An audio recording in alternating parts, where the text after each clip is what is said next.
Sur ce stade Félix Houphouët-Boigny d'Abidjan se jouera ce jeudi 6 et lundi 10 juin 2024 les matchs comptant pour la troisième et quatrième journée des éliminatoires du Mondial 2026.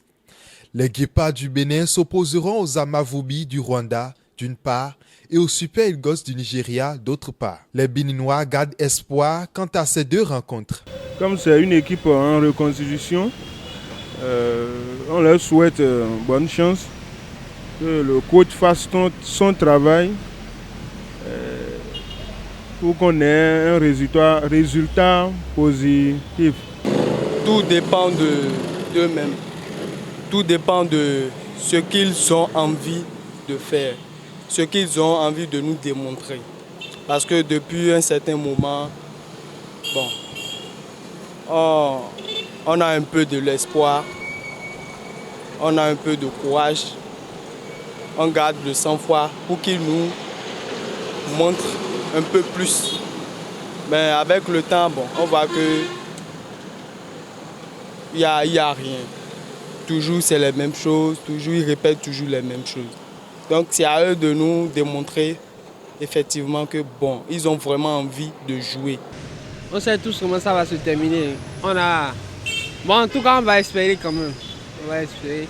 Et puis, pour les deux matchs, on va les accompagner quand même.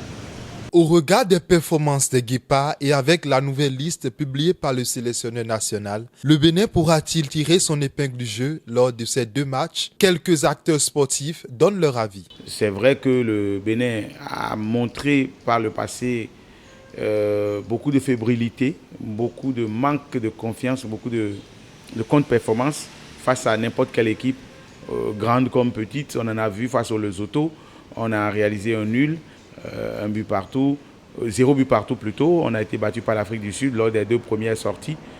Mais je pense, ma foi, que le football a toujours ces surprises-là que nous pouvons voir à tout moment. La petite équipe peut battre la grande équipe un de ces jours et puis vice-versa, quoi.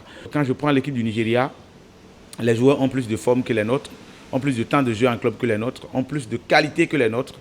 C'est la même chose avec le Rwanda où ils ont un football local assez connu. Ils ont des clubs assez performants sur le continent et puis des joueurs qui sont dans des clubs en Europe, qui ont des temps de jeu. Alors que chez nous, quand vous regardez dans notre liste, à part Steve Mounier qui a beaucoup joué cette saison, c'est un peu compliqué pour les autres. Donc il y a tellement de choses qui plaident à notre défaveur qu'on se demande est-ce qu'on pourra y arriver. Mais on retient tout de même que ce sera un match de 90 minutes et ce sera le meilleur qui va gagner à la fin. Je pense que contre le Rwanda, ce sera un peu plus compliqué parce que le Bénin a souvent du mal face à ces équipes-là qui sont un peu dans son ordre de jeu.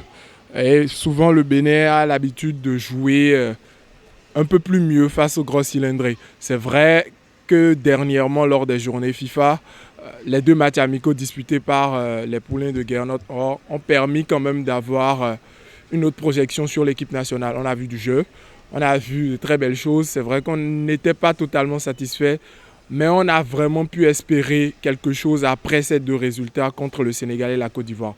Donc je pense que contre le Rwanda, ce sera légèrement compliqué parce que j'attends de voir si l'équipe se réveille enfin, se révèle enfin. Mais absence de Osimhen, absence de William Troost-Ekong, je pense que ce sont des absences de poids aussi qui peuvent jouer dans la balance. Le Bénin peut faire quelque chose contre le Nigeria. Contre le Rwanda, je pense que ce sera un match aussi prenable si le Béninois s'y prenne un peu plus tôt. On a vu que face à l'équipe sénégalaise, lors des journées FIFA, le Bénin a manqué véritablement de réalisme. On a eu ce pénalty manqué par le capitaine Steve Mounier. À la fin, c'est qu'on vient perdre également le match sur un pénalty transformé par Sadio Mané. Et donc, à un moment, il faut être réaliste. Il faut, quand vous aviez 5 occasions, au moins chercher déjà à cadrer, chercher à mettre la balle au fond des filets. Et dans ce genre de rencontre, face au Rwanda, c'est ça qui va faire la différence. Même face au Nigeria également, le Bénin a sa chance. Mais comparativement au Rwanda, où le Bénin, pour moi, fera forcément jeu égal avec le Rwanda, ou peut-être je vais mettre le Bénin tout petit peu au-dessous du Rwanda. Je crois que le match face au Nigeria, on ne peut pas favori. On ne peut pas favori. Heureusement que la rencontre face au Rwanda, les deux équipes ont la pression. Le Rwanda a la pression de pouvoir rester en tête donc, du groupe. De l'autre côté, le Bénin a la pression pour quitter la dernière place. Et donc, c'est un match qui restera ouvert entre les deux équipes.